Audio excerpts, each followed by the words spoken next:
kasih Tuhan untuk kasih setiamu yang ku alami dalam hidupku. Terima kasih Yesus untuk kebaikanmu sepanjang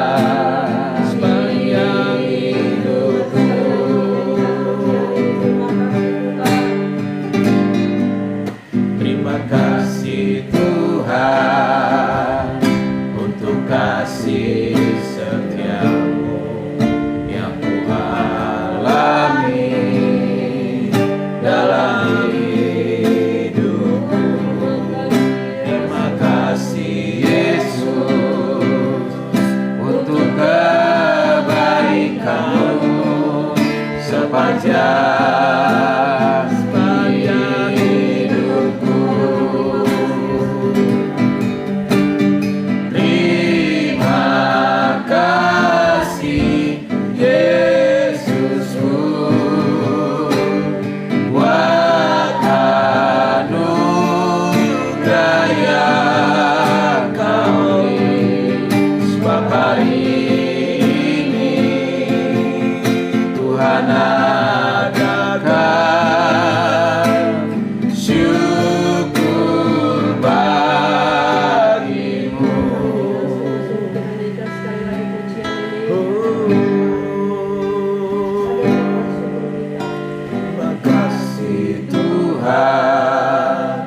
Untuk kasih setiamu yang ku alami dalam hidupku.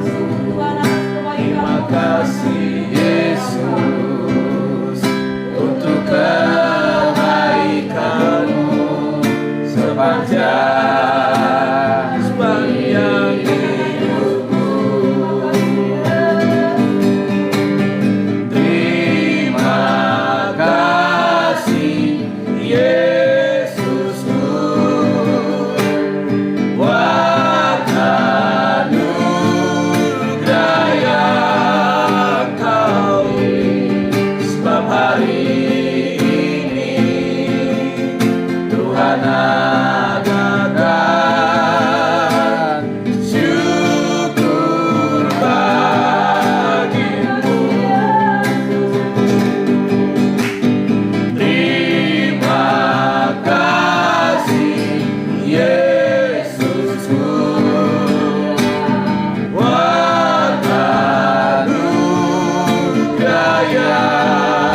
kau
kasih Tuhan. Itu karena Oh, terima kasih Yesus.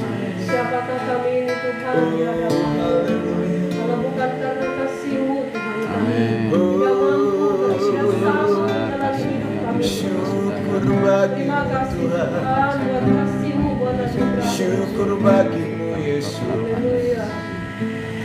Haleluya. Besar Anugerahmu berlimpah kasih-Mu, semakin hari semakin bertambah besar anugerahmu, besar anugerahmu, berlimpah kasih-Mu, semakin hari semakin bertambah besar anugerahmu, semakin hari semakin bertambah besar anugerahmu, semakin hari semakin bertambah besar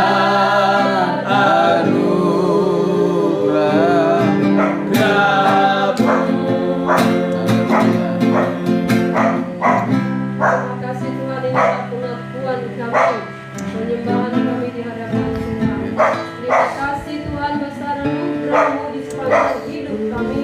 Berbukti kami ada sebagaimana kami ada pada malam hari ini. Itu bukti anugerah Tuhan, kasih Tuhan dalam hidup kami.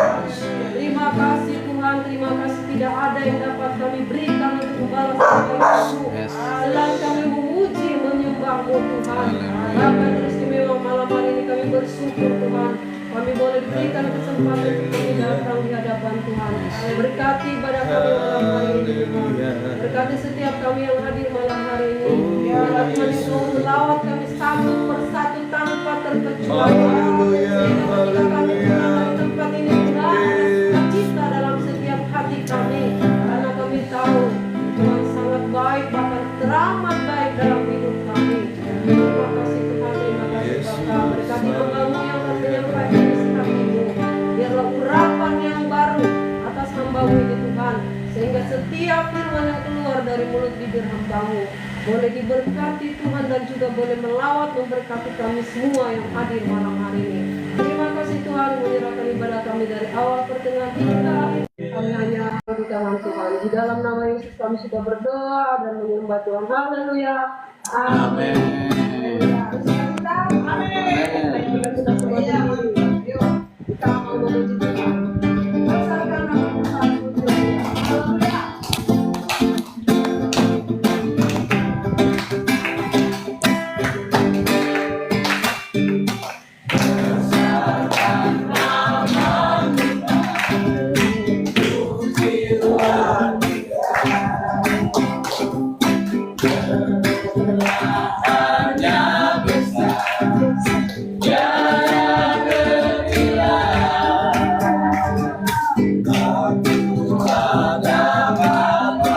Betapa besar kasih-Nya. Oh, besar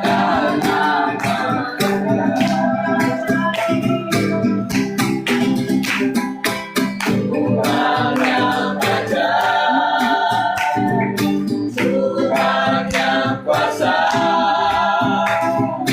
Tuhan yang penolong hidupku. Haleluya. Tuhan yang ajaib, Tuhan yang kuasa, jiwaku diteguhkan.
kuasa, Tuhan yang menolong hidupku. Haleluya. Tuhan yang ajaib, Tuhan yang kuasa, jiwaku ditebus olehnya. Jiwaku ditebus olehnya. Jiwaku ditebus olehnya.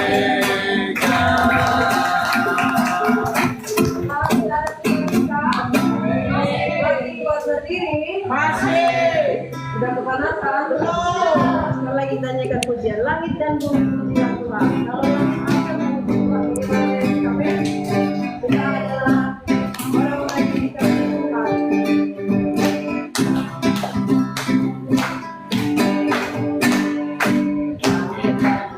Pujilah Tuhan, sebab Dia ciptakan semuanya. Keagungannya melatasi langit bumi, ku sembah sujud di hadapannya. Langit dan bumi pujilah Tuhan, sebab Dia ciptakan semuanya. Keagungannya mengatasi langit bumi, ku sembah sujud di hadapannya. Ku puji, ku sembah, ku puji, ku sembah Yesus Tuhan dan Rajaku. Ku sembah, ku puji, ku sembah Yesus Tuhan dan Rajaku. Haleluya, amin. Haleluya, amin. Haleluya, amin. Haleluya, amin. Ku puji, ku sembah, ku puji, ku sembah Yesus Tuhan dan Rajaku. Ku puji, ku sembah, ku puji, ku sembah Yesus Tuhan dan Rajaku.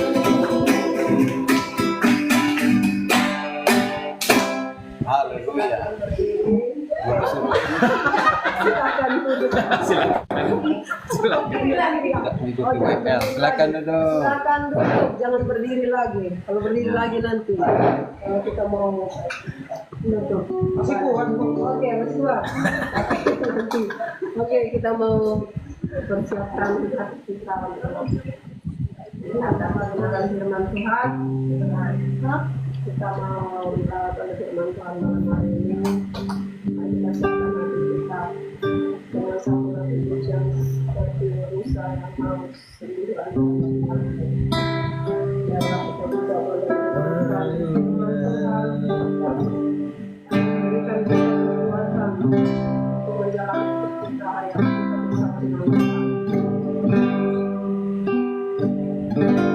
Seperti rusa yang haus, rindu aliran sungaimu.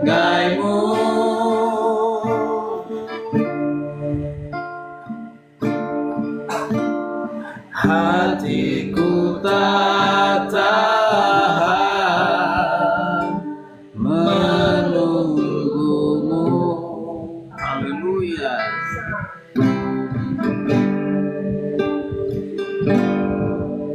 Bagai tanah gersang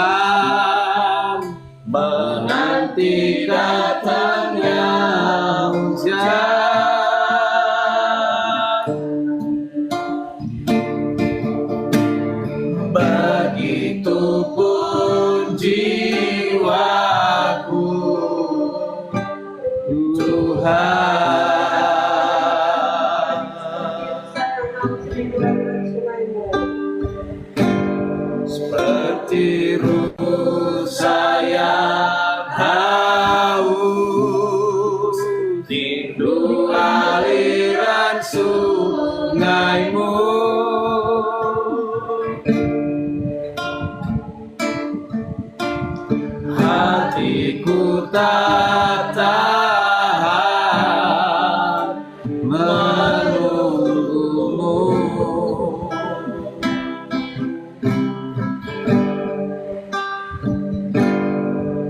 Bagai tanah gersang menanti datangnya hujan,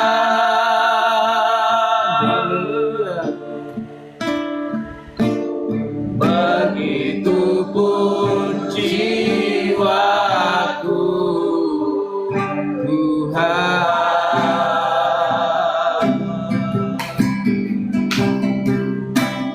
Hanya Engkau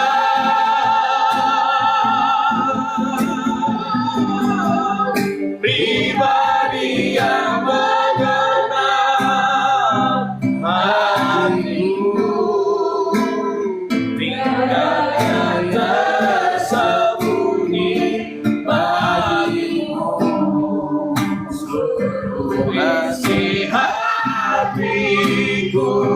Kau tahu dan bawaku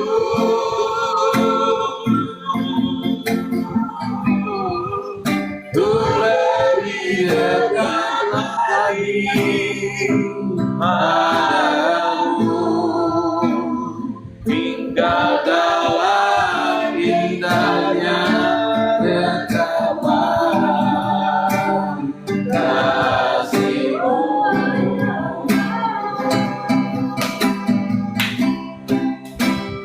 Hanya Engkau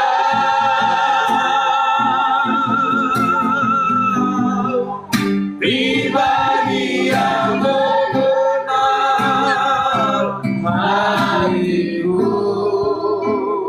tiada yang tersembunyi bagimu seluruh isi hatiku.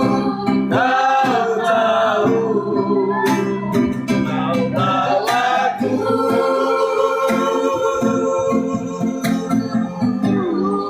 untuk lebih dekat lagi padamu, tinggal dalam indahnya dekapan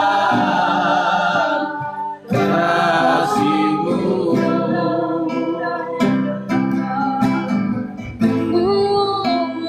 Tinggal dalam indahnya dekapan, tinggal dalam indahnya dekapan kasih-Mu.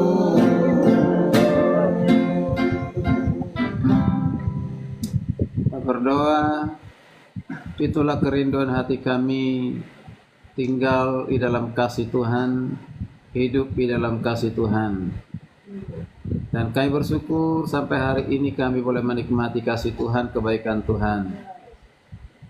Makanya kami ada di malam hari ini melalui komsel atau kelompok tuh bersama ini, kembali bertemu dengan Tuhan dalam puji-pujian, dalam penyembahan. Bahkan sebentar kami akan membaca, merenungkan sebagian daripada kebenaran firman-Mu. Kami akan berbagi bersama, dan kebenaran firman-Mu menjadi kekuatan iman di dalam kehidupan kami dalam menjalani kehidupan ke depan yang penuh dengan tantangan, persoalan, masalah, dan segala sesuatunya yang di dunia ini yang kadang-kadang buat kami semakin khawatir, semakin takut, cemas. Tapi karena kami punya Allah yang luar biasa, yang tidak pernah meninggalkan kami, Kau selalu menyertai kami. Oleh sebabnya kami mau belajar dari Tuhan, karena kami tahu, kami sadar firman-Mu itu adalah kekuatan dalam hidup kami. Kami kuat karena Tuhan, kami kuat karena firman. Terima kasih Tuhan Yesus. Tuntun hati dan pikiran kami, supaya kami boleh mengerti kebenaran firman-Mu. Bukan saja mengerti, tapi kami siap dikoreksi, ditegur, dikuatkan oleh firman-Mu, sehingga iman kami semakin dewasa di dalam Kristus. Terima kasih Tuhan. Inilah doa kami, dan kami telah siap diberkati dengan kebenaran firman-Mu, dan setiap kita yang rindu membaca merenungkan firman Tuhan berkata bersama amin. Shalom. Apa kabar? Dahsyat, luar biasa, puji Tuhan. Kembali kita bersama-sama malam hari ini yang diberkati dengan firman Tuhan melalui kelompokku bersama Taman Alamanda Noel. Melanjutkan Kolose ya. Nah, Kolose 1 ayat 1 sampai 14. 2 minggu lalu sudah ya. 2 minggu lalu atau seminggu yang lalu ya? 1 minggu yang lalu. Ya. Kalau mereka 2 minggu yang lalu. Nah, kita ketinggalan satu kali ya. Nah, mereka sudah, jadi saya share yang ketiga, kita yang kedua. Saya sudah share materinya di WA group, itu bisa dibaca ya. Yaitu tema hari ini adalah bertumbuh dalam iman. Bertumbuh dalam iman. Baik, supaya kita diberkati firman Tuhan, langsung saja kita membaca Kolose 1. Ya, supaya anak-anak membaca 2 ayat bersama-sama ya. Anak-anak baca ayatnya yang mana tadi? Kolosenya kok kemana ya? Pindah dia. Ya, ada di sini. Perjanjian lama. Ayat yang ke-15. Ayat 15 anak-anak ya. 15 Bersama-sama aja. Kolose 1 ayat yang ke-15. Amin. Ayat 15 saja dibaca ya, nanti baru kaum ibu membaca ayatnya ke-16 ya, dan nanti anak-anak baca lagi ayat 17. Tahu ya, 15 17 ya. Nah, nanti kaum pria ayat 18, 19 sampai 20. Wanita membaca 21 sampai ayat yang ke-23. Jelas apa-apanya? Sudah? Perempuan 16. Ya. Wanita. Oke, sudah? Saya ulang lagi ya. Ulang lagi. Anak-anak supaya diberkati, anak-anak ayat 15, 17, 18, 16, siapa tadi? Para wanita. Ya, para wanita. 18 sampai ayat yang ke-21 itu laki-laki.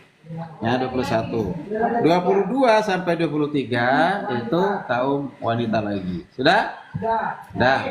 Oke, mulai dari anak-anak dengan semangat bersama-sama 2 3 ya. Ia adalah tentara yang tidak mengerjakan lebih utama dari segala yang diciptakan.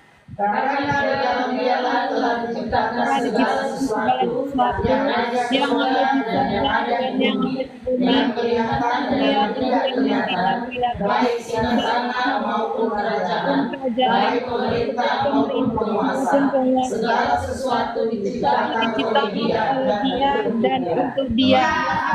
Lebih dahulu dari segala sesuatu dan segala sesuatu ada di dalam Dia. Dialah kepala tubuh, yaitu gereja. Dialah yang sulung yang pertama bangkit dari antara orang mati. Soalnya Bapak beda dengan saya. Ya, baca aja sama-sama. Sehingga dialah yang lebih utama dalam segala sesuatu. Ayat 19, baca.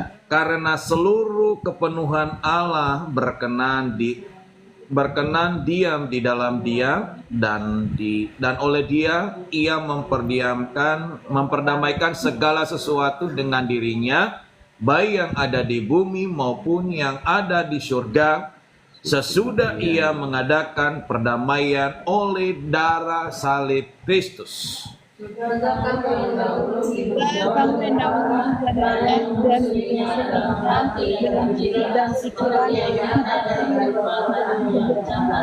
pikiran diberikannya dalam untuk menempatkan tamu kudus dan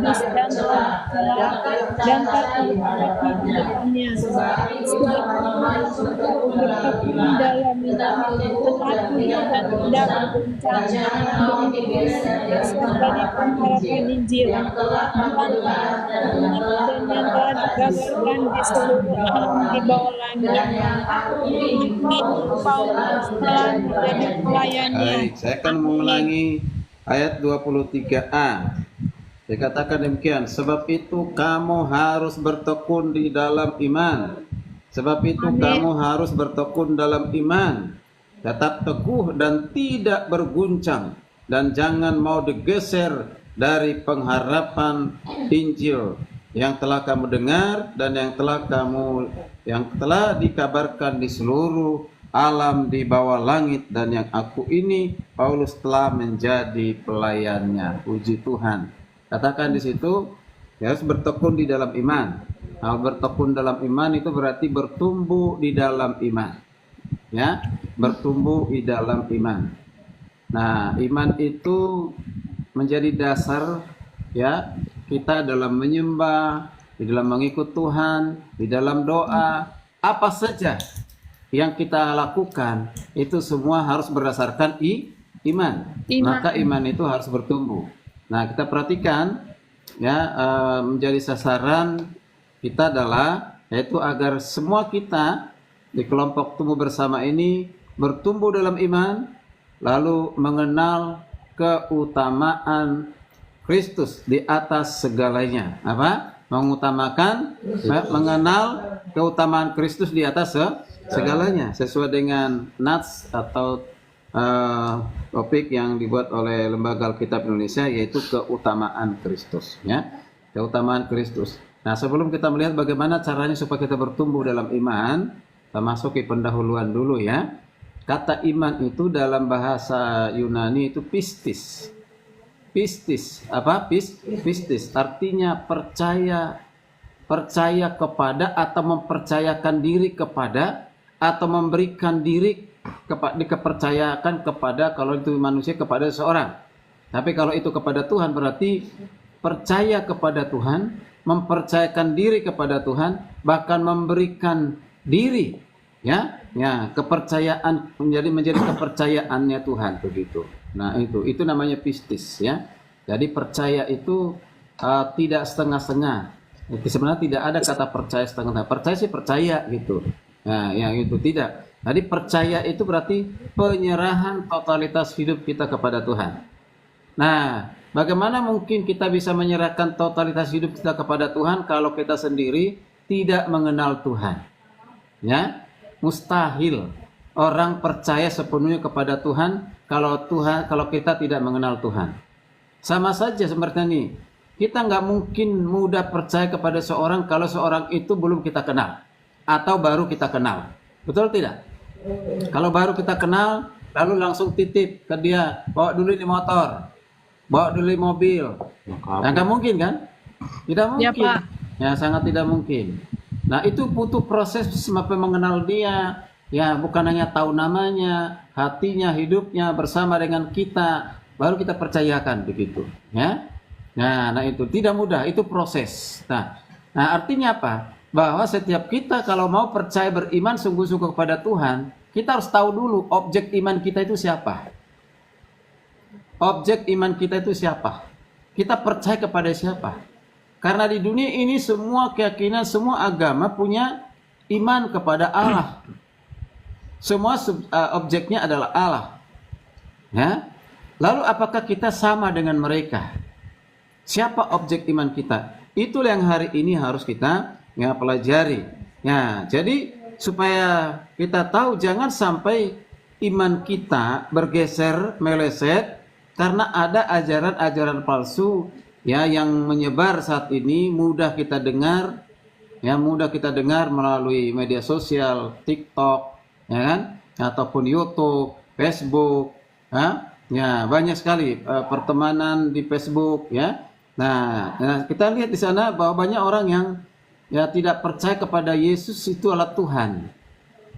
Kristus itu adalah Tuhan. Dia hanya manusia biasa yang dipertuhankan oleh Rasul Paulus, yang dipertuhankan oleh orang Kristen. Sebenarnya dia bukan Tuhan. Itu ya, dia hanya manusia biasa. Ini kan ajaran yang tidak sesuai dengan Alkitab. Sekalipun mereka menggunakan Alkitab, tidak mengerti Alkitab. Ya kan gitu ya. Nah ini terjadi di Kolose. Bukan hanya sekarang ini. Jemaat di Kolose itu berkembang ajaran sesat, ajaran yang tidak benar. Ya. Nah, yang mereka tidak sadar bahwa mereka sedang dipengaruhi imannya supaya meninggalkan Yesus. Nah, di zaman sekarang ini juga seperti itu. Banyak orang yang berupaya ya mempengaruhi orang-orang Kristen ya supaya tinggalkan imannya, bahwa iman yang benar adalah iman dengan keyakinan mereka, begitu. Ya, itu terlalu banyak.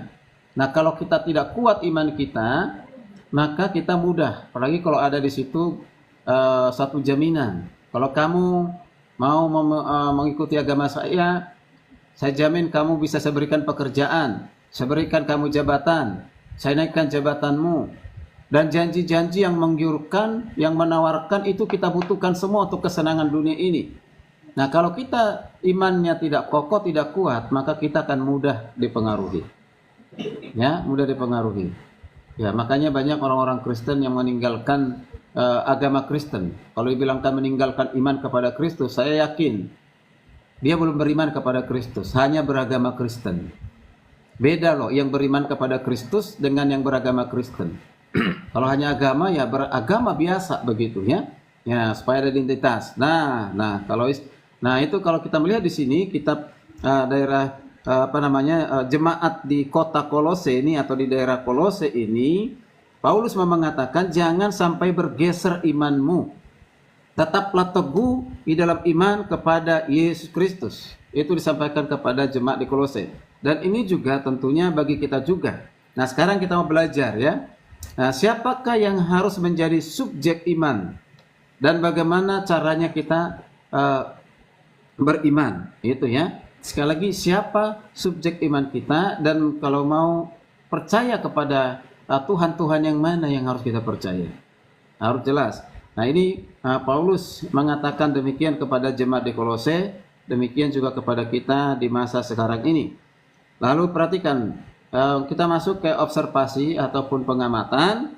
Nah, pengamatan dikatakan selidikilah hubungan Kristus dengan Allah. Apa hubungan Kristus dengan Allah? Ini. Nah, dari nas yang kita baca tadi, ya, terutama ayat 15, itu seringkali digunakan oleh penganut saksi Yehova yang menunjukkan, membuktikan bahwa Yesus Kristus itu bukan Tuhan, tapi dia itu adalah ciptaan. Nah, coba kita baca 15 ya. Dialah gambar Allah yang tidak kelihatan, yang sulung, yang dikatakan lebih utama dari segala yang diciptakan. Yang utama dari segala yang diciptakan. Dari yang utama dari segala ciptaan itu dipahami berarti Yesus itu adalah urutan pertama dicipta. Sebelum segala sesuatu dicipta, maka Yesus itu dicipta. Nah, ini ajaran dari saksi Yehova ya, dan juga ada ajaran yang lain ya. Nah kita hati-hati nih, luar biasa ini ya. Nah, jadi pemahamannya menunjukkan utama itu adalah yang pertama itu adalah urutan gitu. Sementara di sini kalau perhatikan ya, ini bukan bicara tentang urutan, tapi keutamaan ya, keutamaan Kristus di atas segalanya. Gitu. Jadi bukan urutan yang sulung, urutan yang pertama, bukan. Ini menunjukkan penempatan keutamaan kepada Kristus dari apapun yang ada di dunia ini. Ya, nah itu harus pahami. Nah, kalau bahasa teologi ini sebenarnya terlalu dalam ini, tapi kita yang praktis-praktisnya saja, ya, yang praktisnya saja. Kalau saya mengajarkan kristologi, ini 2 jam juga tidak selesai hanya bahas ini. Ya, tapi kita di sini kelompok atau bersama lebih baik yang sederhana. Nah, sekarang kita mau lanjutkan. Apa yang menjadi keutamaan Kristus? Ini yang perlu kita perhatikan. Apa keutamaan Kristus terhadap segala sesuatu dalam alam semesta ini? Nah, kalau kita perhatikan ayat 15-17, apa keutamaan Kristus? Apa keutamaannya? Kita nggak usah bahas tentang gambar Allah, ya. Ya, kemudian kita tidak kelihatan dan yang sulung, terutama daripada segala yang diciptakan. Hal yang pertama yang kita perhatikan di sini, seperti kita katakan tadi, ya, Yesus itu dikatakan dia utama dari segala ciptaan, bukan dicipta. Ya, dia utama dari segala ciptaan. Sebelum segala sesuatu diciptakan, ya, Yesus itu sudah ada di dalam kekekalan. Nanti kita lihat, ya. Coba perhatikan ayat-ayat yang ke-16. Karena di dalam Dia telah diciptakan segala sesuatu, perhatikan. Karena di dalam Dia, di dalam siapa? Dalam Yesus Kristus. Di dalam siapa? Yesus. Di dalam Yesus. Nah, Dia itu tidak menunjuk kepada kata God ataupun Theos, tapi itu menunjuk kepada Kristus, yaitu disebut dengan Krios, dalam bahasa Yunani-nya Krios. Nah, Krios itu sudah jelas adalah kepada Kristus. Ya, kepada Kristus. Dalam konteks ini pun tadi dikatakan keutamaan Kristus. Berarti yang dimaksudkan di sini yang dikatakan di dalam Dia telah diciptakan segala sesuatu. Nah, segala sesuatu yang ada di dunia ini, bahkan dibuat di situ lebih jelas. Yang ada di mana saja? Yang ada di sorga. Apa yang ada di sorga? Apa yang ada di sorga? Sorga itu bukan suatu mitos. Sorga itu bukan suatu suatu mistis dan yang lain. Tapi sorga itu benar-benar ada. Yang ada itu diciptakan Tuhan, dan apapun yang ada di sorga, yaitu malaikat-malaikat itu diciptakan, gitu ya. Ya, dia tinggal di sorga, ya. Nah, malaikat. Nah, perhatikan, dan yang ada di bumi. Apa yang ada di bumi? Nah, kalau kita mundur ke Kejadian 1, menciptakan langit dan bumi. Tadi lagu kita ya, langit dan bumi pujilah Tuhan. Nah, sebab dia apa? Ciptakan semuanya. Nah, bagaimana bisa langit dan bumi bisa memuji Tuhan? Nah, kan gitu ya. Nah, artinya menunjukkan langit dan bumi itu adalah ciptaan Tuhan, ya, ciptaan Tuhan. Nah, maka dikatakan di dalam Dia, di dalam Kristus, dan laut, gunung, semuanya itu diciptakan di dalam Kristus. Nah, kemudian perhatikan lagi yang kelihatan. Apa yang kelihatan? Semua yang dilihat dengan mata kepala kita itu semua adalah ciptaan Tuhan. Ya, ciptaan Tuhan. Kemudian baik singgasana maupun kerajaan, baik yang memerintah maupun penguasa, segala sesuatu diciptakan melalui Dia, untuk Dia. Segala sesuatu diciptakan melalui Dia, untuk Dia. Nah, kalau Yesus itu dikatakan pencipta segala sesuatu, maka Dia bukan manusia biasa. Kan? Kalau Dia manusia biasa, tidak mungkin bisa menciptakan. Ya? Tidak bisa manusia biasa. Kalau dikatakan Yesus itu hanya manusia, bagaimana Dia bisa menciptakan langit, bumi, dan segala isinya? Itu ya. Nah, karena itulah salah satu karya Tuhan, yaitu pencipta. Membuktikan bahwa Yesus itu adalah Tuhan karena Dia adalah pencipta. Ya, jadi Kristus itu adalah pencipta. Ini bicara tentang apa? Kealahannya, keilahiannya, bukan bicara kemanusiaannya. Oke. Lalu perhatikan ayat yang ke-17. Ayat 17. Perhatikan 17 ya. Ia ada terlebih dahulu daripada segala sesuatu, dan segala sesuatu menyatu di dalam Dia. Perhatikan, Yesus ada terlebih dahulu sebelum segala sesuatu ada. Jadi kata dahulu di sini ini bukan bicara tahun, bukan bicara waktu. Ya, kata dahulu, tahun lalu. Ya, dulu menunjuk kepada mundur. Misalnya abad berapa gitu ya. Bukan kata itu yang digunakan di sini. Dahulu itu menunjukkan kepada sebelum segala sesuatu ada, Yesus sudah ada. Tapi kalau orang tidak paham, orang gila itu yang mengatakan begitu. Yesus itu ada setelah lahir di Bethlehem. Nah, itu pasti orang pemahamannya hanya sebatas itu. Tapi tidak mampu melihat sebelum Dia lahir di Bethlehem, ya, sebelum lahir, tidak mampu melihat praeksistensi atau keberadaan Kristus. Begitu, ya. Nah, jadi hanya bisa melihat dari kemanusiaannya. Nah, inilah kelemahan dari banyak orang, sehingga tidak percaya Yesus itu adalah Tuhan. Nah, kalau mau orang bisa percaya kepada Tuhan, ya, dia harus dikaruniai pengertian oleh Tuhan Yesus, ya kan? Nah, ini jadi ayat 17 ini apa? Menunjukkan apa? Keutamaan dalam hal dia sudah ada sebelum segala sesuatu ada. Dia ada di dalam kekekalan. Jadi inilah iman kita. Ya, iman kita. Jangan sampai ada orang Kristen mengimani Kristus. Kapan Kristus ada? Setelah dia lahir di Bethlehem. Berarti sebelum dia lahir, dia tidak ada. Secara manusia, iya. Dia lahir di Bethlehem melalui Maria. Ya, melalui Maria. Dia lahir di Bethlehem. Tapi secara ilahi ataupun hakikat kealahannya itu sudah ada itu di dalam kekekalan. Maka dikatakan dahulu. Nah, bukan saja Paulus mengatakan itu ya, tapi sudah banyak ayat Alkitab yang lain. Misalnya Mika 5 ayat yang kedua, ayat yang pertama dikatakan bahwa seorang raja bagi Israel akan memerintah bagi Israel akan lahir di Bethlehem. Yang dikatakan bahwa keberadaan sudah ada sejak purbakala, sejak dahulu kala. Sejak purbakala, sejak dahulu kala itu juga tidak menunjuk kepada abad, bukan menunjuk kepada waktu, bukan menunjuk kepada tahun. Karena kata yang digunakan di situ bahasa Ibrani adalah kata olam. Ya, olam itu artinya apa? Kekal. Ya, kekal. Jadi keberadaannya dalam kekekalan. Hebat tuh Mika itu. Jauh sebelum Yesus lahir datang ke tengah-tengah dunia, masih ribuan tahun dia sudah bilang bahwa Yesus akan lahir. Bahwa dia yang lahir itu bukan Bethlehem awal keberadaannya, tapi sebelum lahir Bethlehem dia sudah ada dahulu kala. Artinya dalam kekekalan, begitu.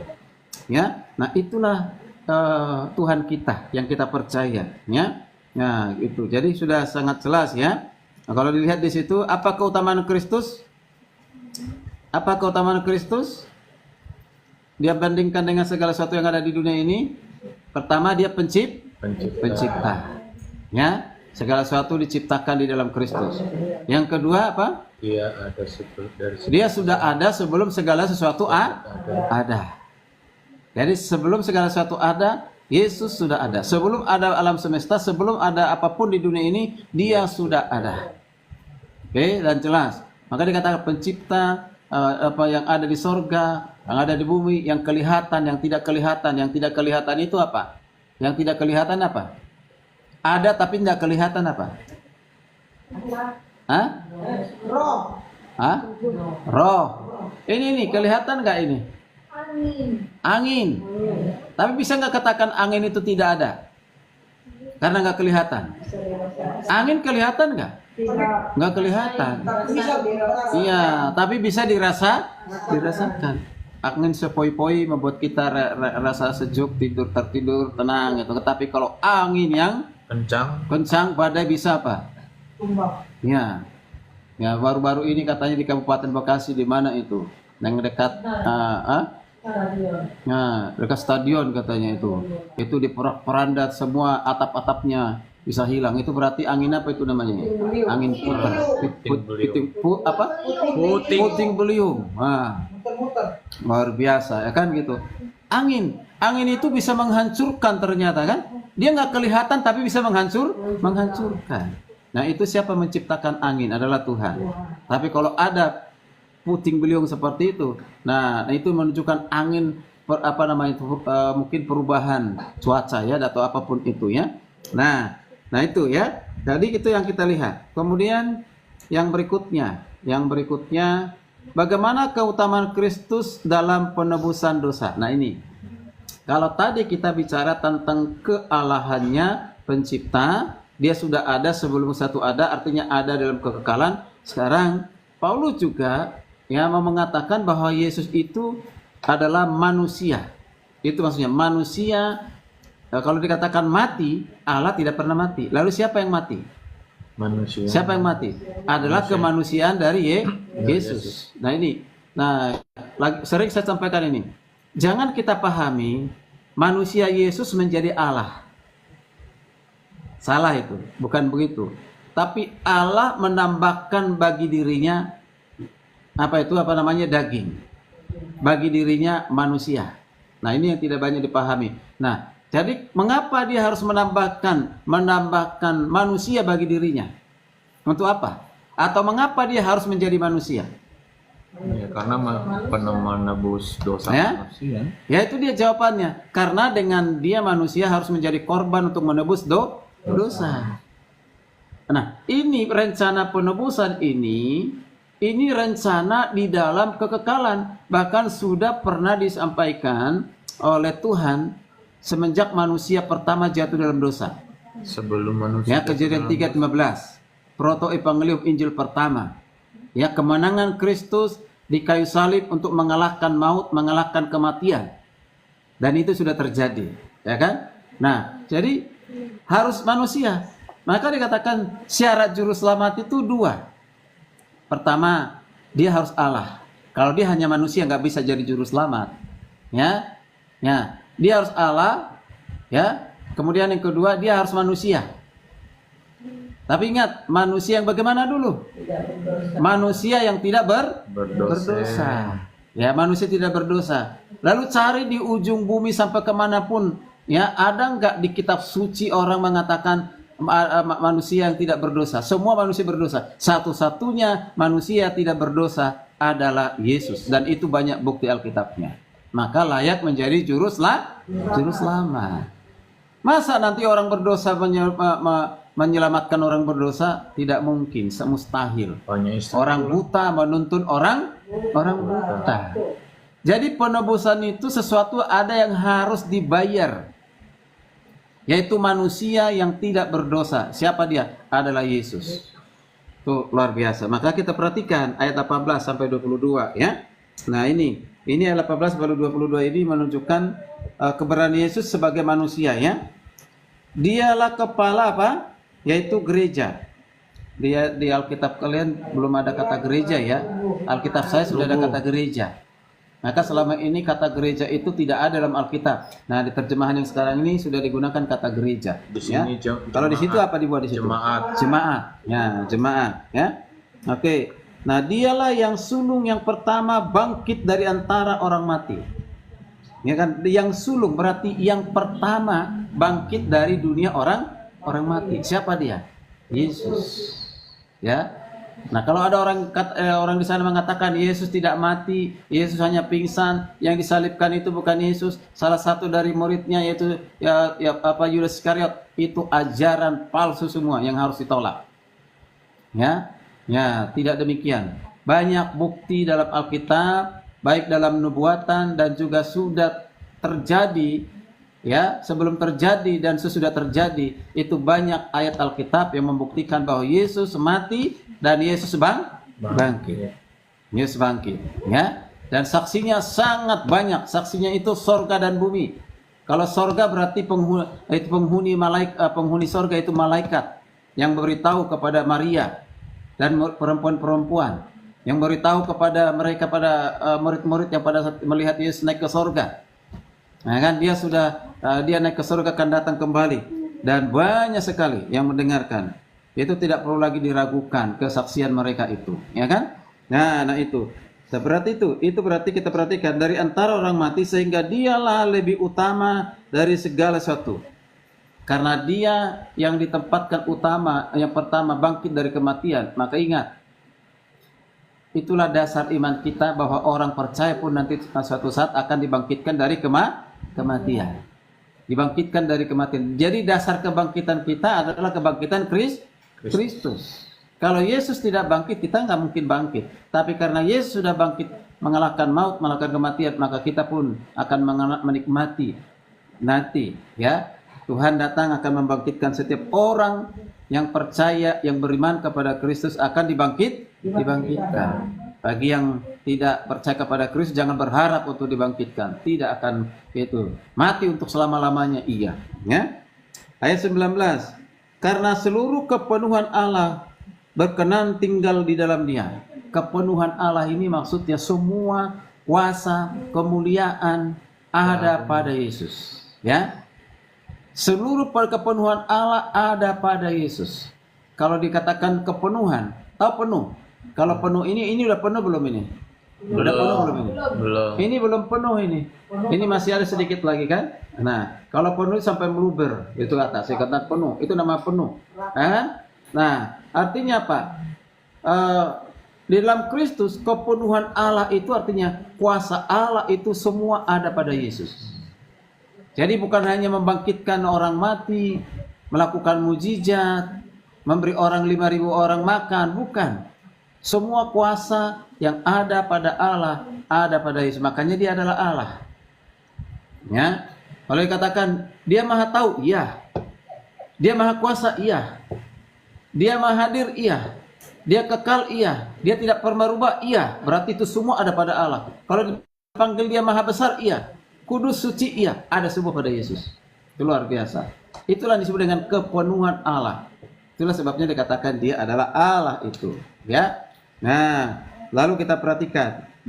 Kemudian ayat yang ke-20 ya. Berapa sekarang? 20. Tadi 19 sudah. Dan melalui dia Allah memperdamaikan segala sesuatu dengan dirinya, baik yang ada di bumi maupun yang ada di sorga, sesudah ia mengadakan perdamaian dengan darah salib Kristus. Wow, luar biasa.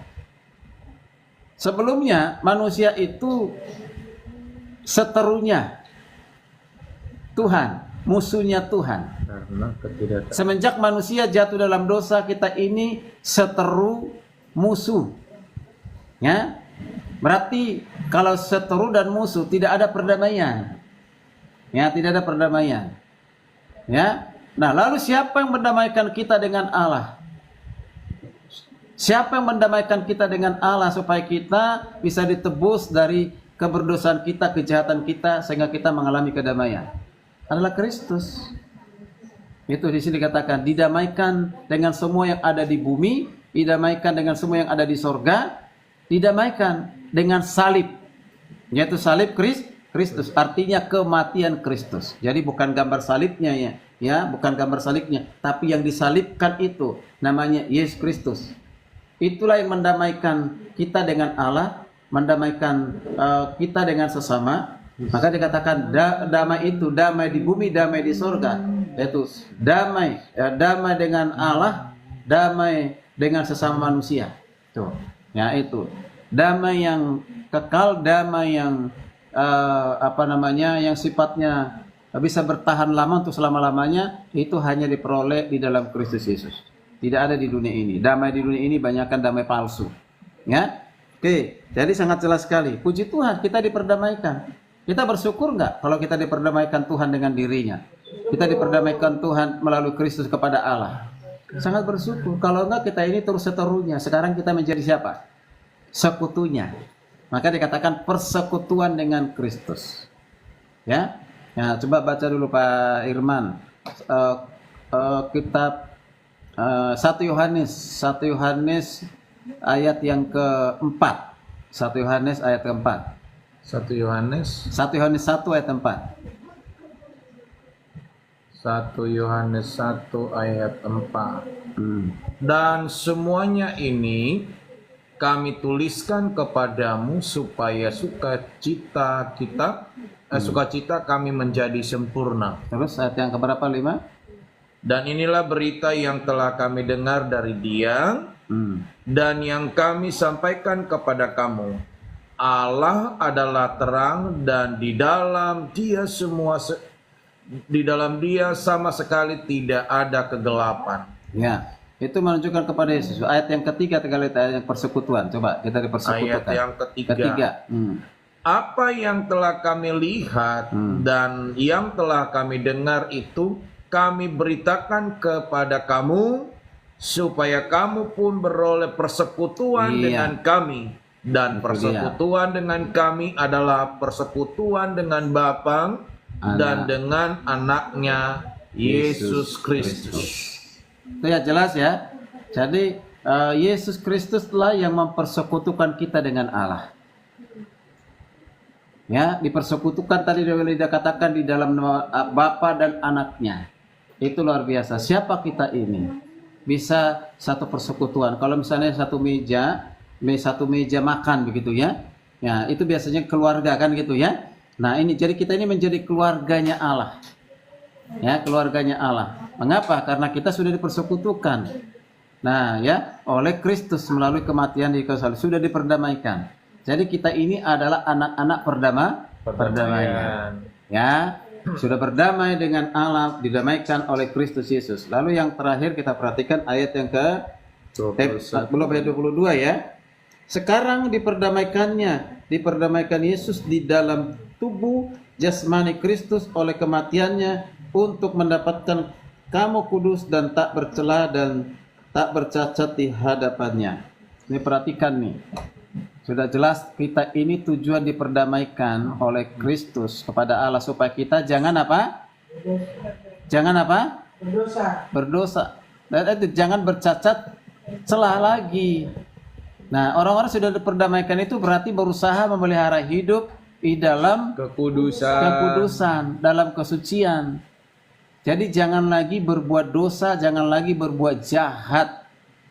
Ya, bahkan berencana kejahatan itu pun tidak boleh. Menyimpan kebencian pun tidak boleh. Menyimpan dendam, sakit hati pun tidak boleh. Ya, nah tidak boleh. Nah itu bukti bahwa kita ini orang-orang sudah diperdamaikan Tuhan. Maka kita pun harus berdamai dengan semua orang. Ya, semua orang. Ya. Ayat 23. Sebab itu kamu harus bertekun di dalam iman dan tetap teguh dan tidak berguncang dan jangan mau digeser dari pengharapan Injil. Nah, jadi Paulus mengatakan sebab itu, sebab apa? Sebab Kristus adalah Allah pencipta, sebab Kristus sudah ada sebelum segala sesuatu ada, sebab Kristus yang telah mati di kayu salib menebus dosa manusia, ya. Karena itu. Nah, sebab itu semua sudah dikerjakan dilakukan oleh Kristus. Iman kita harus semakin bertumbuh. Jangan digeser oleh Injil palsu. Jangan digeser oleh Allah lain, ilah lain.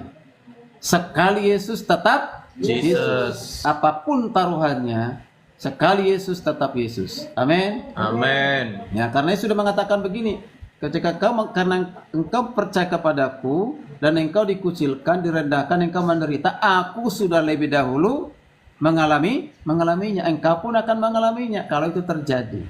Ya, puji Tuhan. Jadi ini yang membuat iman kita semakin bertumbuh. Jadi sudah jelas subjek iman kita adalah siapa? Kristus. Ya, kesimpulannya Kristus pencipta segala sesuatu, Kristus yang sudah ada sebelum segala sesuatu ada. Kristus yang adalah manusia. Ya, manusia yang tidak berdosa, yang mati di kayu salib untuk memperdamaikan, menebus kita dari segala perbuatan dosa. Puji Tuhan, kiranya menjadi berkat bagi kita. Bukan hanya untuk kita, tapi beritakan kepada yang lainnya. Demikian juga yang ada di TikTok. Terima kasih yang sudah bergabung. Yang tidak mau, yang bertanya, maaf tidak bisa dijawab, tapi itu dari firman Tuhan. Kalau mau tidak percaya pun tidak apa-apa, ya. Nah, mau bilang Yesusnya manusia biasa tidak apa-apa, ya. Kami tidak pernah memaksa Bapak Ibu, ya. Oke, itu adalah kebenaran yang kami percaya dari Alkitab, itu firman Tuhan, kitab suci ini. Terima kasih untuk semua bergabung. Shalom, Tuhan berkati. Puji Tuhan, kita sudah memahami dalam firman Tuhan. Saya yakin kita semua diberkati. Amin.